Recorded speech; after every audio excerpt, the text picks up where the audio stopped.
அனைவருக்கும் என்னுடைய காலை வணக்கத்தை தெரிவித்துக் கொள்கிறேன். இந்த வீடியோ பதிவு எதற்கென்றால், மீண்டும் ஒவ்வொரு நாள் ஒவ்வொரு ஆதாரத்தை, எழுத்துப்பூர்வமான ஆதாரத்தை வெளியிடுவதற்கான வீடியோ இது.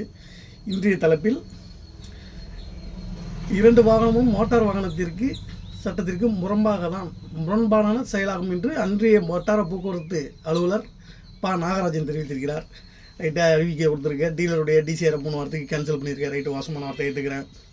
அரசு முரண்பாடாக தானே வண்டியை வாகனம் பதிவு செய்யப்பட்டிருக்கு. அப்புறம் 2 எம்இ இன்ஸ்பெக்டர் மேலே நடவடிக்கை எடுக்கல, சண்முகல் ராம்குமார் மேலே. இதில் இன்னும் ஒருத்தன் முக்கியமான குற்றவாளி ஒருத்தன் இருக்கான, கார்த்திகை விட்டு வச்சிருக்கு. கார்த்திக் டிரைவிங் ஸ்கூலில் அவன் இப்போ டிரைவிங் ஸ்கூல் வழியாக தானே வண்டியை ரிஜிஸ்டர் ஆகுது. டீலர் ரெகுலராக அவன்ட்டு வந்து ரிஜிஸ்டர் பண்ணலையே. அவனுக்கு மீது ஏன் நடவடிக்கை எடுக்கல? எப்படி நீ எடுப்ப? ஏன்னா அவனுக்கு லஞ்ச பணத்தை கைமாற்றி கொடுக்குறதே அவன் தானே. அப்படி இருப்ப நீ எப்படி அவன் மேலே நடவடிக்கை எடுப்ப? நீ என்ன உங்கள் சட்டம்? இதே வந்து உன்னுடைய கையெழுத்தை நான் மிஸ்மேட்ச் பண்ணிடுறேன், நான் போட்டுடுறேன், போலியாட்டுறேன், என்ன விட்டுருவியா? என் பாட்டன் வரைக்கும் இழுத்துருவேன். சுடுகாட்டில் இருக்கான் மாதிரி என் பாட்டன், அவனை வரைக்கும் கொண்டு வந்துடுவேன் வழக்கில். ஏன்னா என் குடும்பத்தையே சின்ன பண்ண மாக்கியிருப்பேன். இல்லை உங்கள் ஆட்டம் என்ன எத்தனை நாளைக்கு எவ்வளோ தூரம் தான் ஆடுதுன்னு நானும் பார்க்குறேன். உங்களுக்கு எகெயின்ஸாக தான் இவ்வளோ பதிவிட்டு இருக்கேன். ஏன்னா அனைத்துக்கும் ஆதாரம் என்கிட்ட இருக்குது. அரசு முத்திரையுடன் என்கிட்ட ஆதாரம் இருக்குது.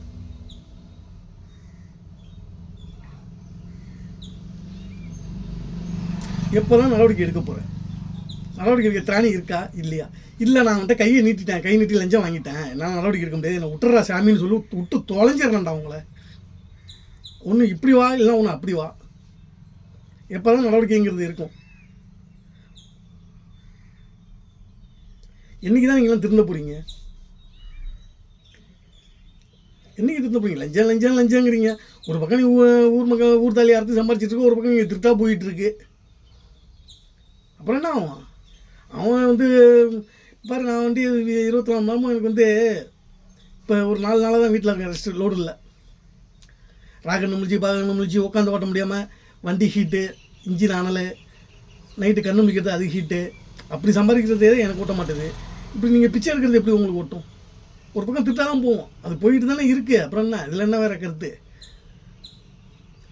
இதில் வந்து நான் மோட்டார் தொழில் இருந்துட்டு தான் உங்களுக்கு எகெயின்ஸாக இவ்வளோ போட்டுக்கிட்டுருக்கேன். தொட்டு பாரு, என் மேலே என் வண்டி மேலே வேணாலும் கேஸை போட்டு நான் வரேன்.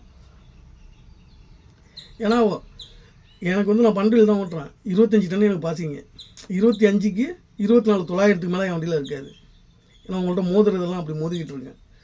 என்ன அதுக்காகலாம் 5 கிட்டலாம் நான் லோட ஏற்ற மாட்டேன். உன்ட்ட வந்து பதில் சொல்லிவிட்டு உன்ட்ட நீ அதே கையேற்றி, ஐயா சாமி இந்தாங்க இதை வச்சுக்கிங்க, கேஸை போடாதீங்கன்னு கெஞ்சிட்டு பண்ணிக்கிறியா? அதெல்லாம் ஒரு காலமும் நடக்காது. முடியாது. தொட்டுப்பார், எங்கே எப்படி வேணாலும் வரேன், எங்கே வரணும்னு சொல்ல வரேன். இன்றைக்கி சமூக வலைதளங்களில் கார்த்திக் புகைப்படத்துடன் எனது வண்டியின் ஃபார்ம் 24 அவர் தான் சூப்பரண்ட், தண்ணி வண்டி சூப்பரண்ட் சுந்தரமூர்த்தியின் கையொப்பத்தை இட்டிருக்காருங்கிறத பதிவிட்டுருக்கேன். ஏன்னா அதுக்கு பாவம் இறந்துட்டார். இருந்தாலும் கடவுளாக இருந்தாலும் அது பண்ண கூத்தின்னு சொல்ல முடியாது. தண்ணி வண்டி தான் சீனிவாசபுரத்தில் குடியிருந்தது. இந்த கார்த்திக் டிரைவிங் ஸ்கூலில் வேலை செய்கிறவங்க பசங்க போய் சன்னேரில் போய் அவர் காரை கழுவுவாங்க. எல்லாமே நமக்கு தெரியும், தெரியாமலாம் இல்லை.